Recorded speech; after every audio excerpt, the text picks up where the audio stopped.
Tonight, 45 years ago, disaster struck a college campus in northeast Georgia. Dozens of people died, impacting the city of Toccoa. Decades later, the tight-knit community has not forgotten, but many of their stories have not been shared until now. Well, Fox County's Brooklyn Cromer takes us to Toccoa Falls, where she's talking with people who lived through that catastrophic day that changed a small city forever.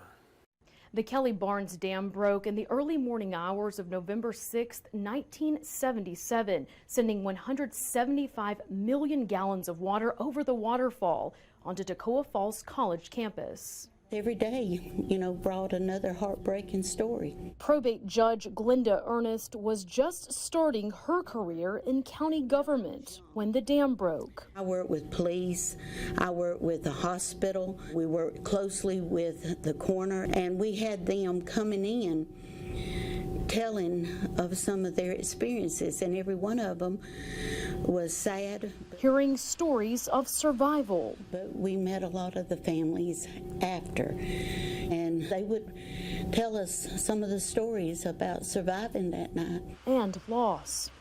I had some of the workers tell me they could hear people screaming till they didn't hear them anymore.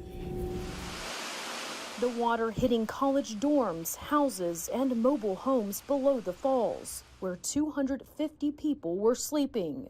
The darkness making it even harder to find the missing. It was heartbreaking. I cried many tears just listening to people relate, the workers relating to trying to save people, knowing someone was alive in that debris.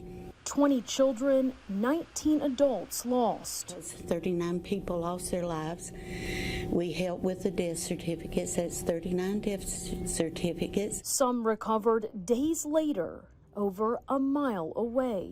Local people went out and helped. I did know some of the people that lived beyond the bridge, and I know how devastated they was because there were several bodies that was in their yard. And just every day, brought another heartbreaking story.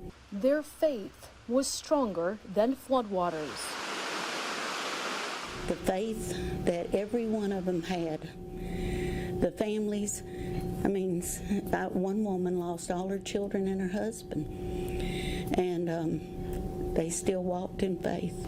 They relied on their faith. They never lost their faith. And it's always stood out to me. The dam was not rebuilt and the lake is no longer there. And the college says something like this could not happen again. Brooklyn Cromer, Fox Carolina News.